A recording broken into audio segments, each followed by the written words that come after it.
Welcome. This is a Wisnacky edition of some bit of fun with Joker and the Batman, or Batman versus Joker. I'm Batman. I'm the Joker. I don't like you, the Joker, cause you do a lot of crimes. I like doing crimes, cause I'm the Joker, and I like joking. Ha ha ha. I'm Batman. I'm the Joker. I'm Batman. I'm the Joker. Let's fight. Why are we fighting? Because you're a criminal. Yeah? You're a criminal. I have to fight you to bring justice to Gotham. I don't like Gotham. The people are smelly. And also I like having a laugh and causing utter chaos and destruction. I have to stop you. It's my duty. I am the Dark Knight. Okay, I'm just a maniac that just likes just to cause utter chaos and destruction, and also to break the fourth wall. Aha. Let's fight. Pow, pow, pow, pow, pow, pow, pow. Pew! Seems we're a stalemate. Yes, we can go on this for eternity. Yes, fight. Now you're gonna go to Arkham Asylum. The Joker is now in Arkham Asylum. There's no way he's gonna escape from Arkham Asylum. I have escaped. We'll fight again. After Arkham Asylum you go. The Joker's in Arkham Asylum. He will not escape this time. I have escaped. We'll do this again until you get rehabilitated back into society. That's not gonna happen. You will. I will fight again. Back to Arkham Asylum it goes. This time, Joker will be rehabilitated back into society.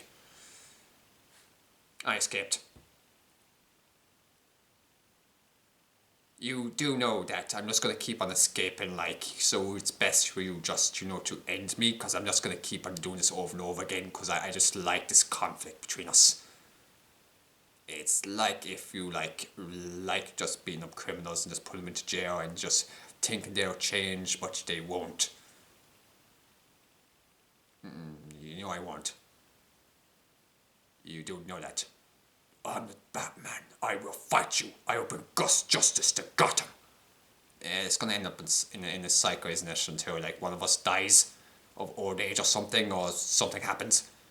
I'm Batman. I will fight you, and I will bring you to justice for Gotham. Okay. Up to Arkham Asylum you go. This time, I know he'll get rehabilitated back in society. I've escaped. I really like doing this Batman, we're just going around in circles. It's like a very dysfunctional friendship type thing we have together. We're not friends. Yet we keep on fighting each other and going around this little dancing things, and it just ends up the same result of you just putting me into Arkham Asylum and yeah. Because you want to kill me because it breaks your moral code, because you can't kill, yet every time I escape I end up killing a load of people, and you just keep letting it happen.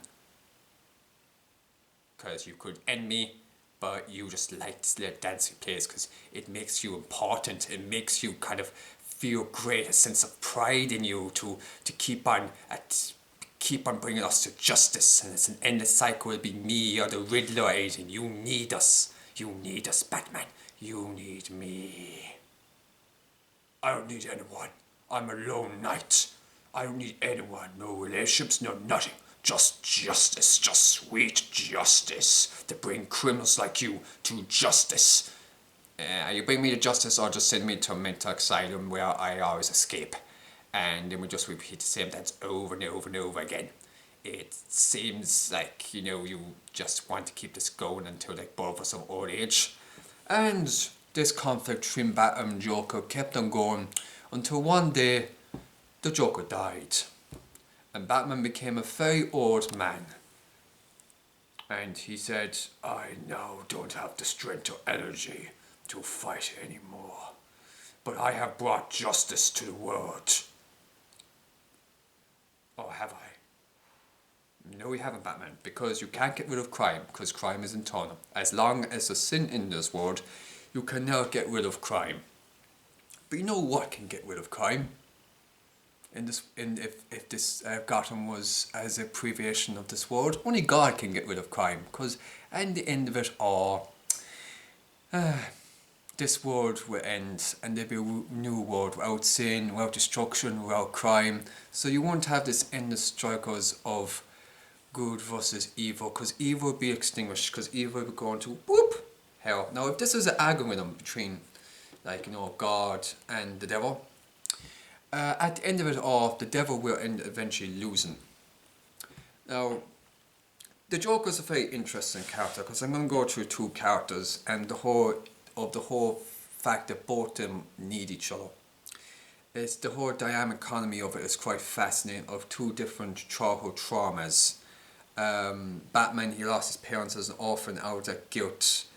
He had a sense of justice and righteousness to go off and to use his billionaire. No, he was a billionaire. So he had Batman, whose real identity is, spoiler alert, Bruce Wayne. So he had a choice as a billionaire that he could use his resources to fix up society or become a Christian, or use that resources instead to form like Christian virtues and things, and try to that way to help people spread the gospel and things. That would have been a better idea than him going up dressing up as a vigilante, just beating up criminals, and just end up in the endless cycle of just putting them behind bars and mental institutes, them escaping, and it's this endless cycle. Now, Joker's backstory is there's different Batman's backstory is that his parents got shot in the alleyway, and there's many movies of Batman where they emphasize his childhood trauma of witnessing his parents getting shot. And there's different variations. Sometimes one movie is Joker, sometimes just a random thug, but there's usually involves childhood trauma.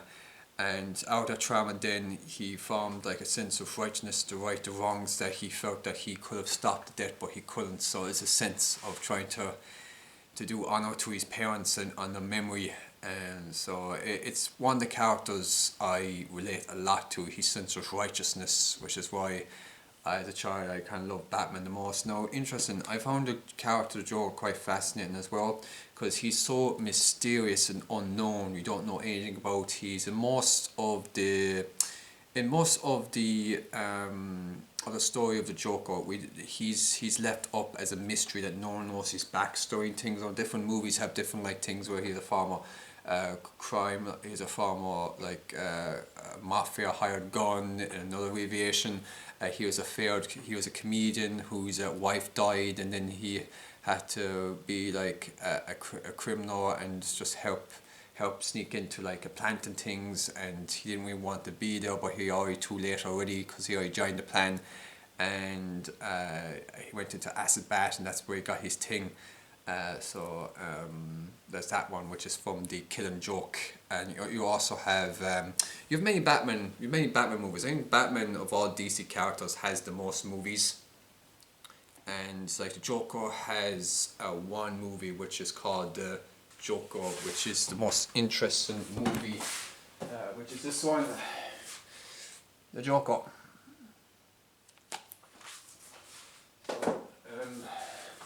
They are by far, in my opinion, the most two interesting characters in the DC universe.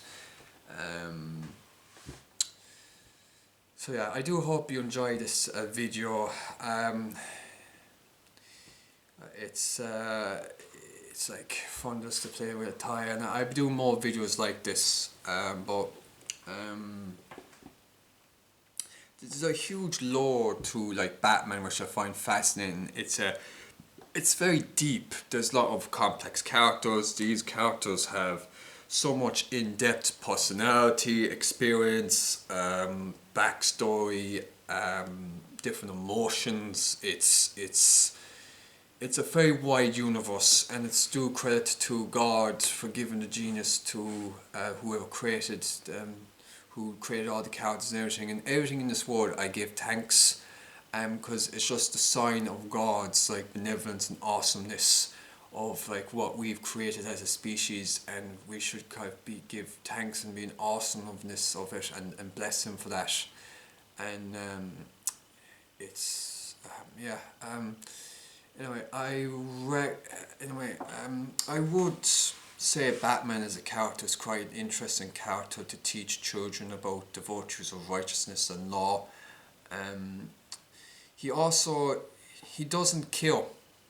He doesn't use guns. He avoids non-violence, so he doesn't kill. He tries to apprehend the criminals with not killing them, which is kind of unique as a vigilante. So he goes out his way to stop the criminals and things without killing them, even though the criminals themselves would end up not hesitate to kill him though.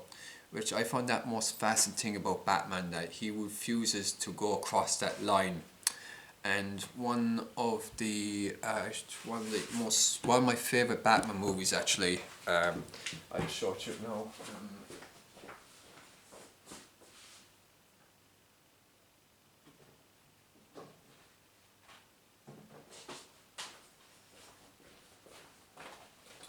Is Batman Under the Red Hood. Now this is actually, in my opinion, one of the best Batman animated movies, because it goes deep into the questions of Batman not killing the Joker and Red Hood's different philosophy of how to stop crime, and it's very interesting movie to watch from a story point of view, but the deep kind of lot of physiological kind of philosophy in it, which is quite interesting. Which I love movies that have deep philosophy in it, and this movie has that. And so does this one as well, which is a very good one, which is Batman the Killing Joke, which is also another good movie. So I definitely recommend, if you're someone who's into Batman, to get these two movies. Also the Batman, the Batman Christopher Nolan Batman is also a trilogy, is also a very good Batman to watch.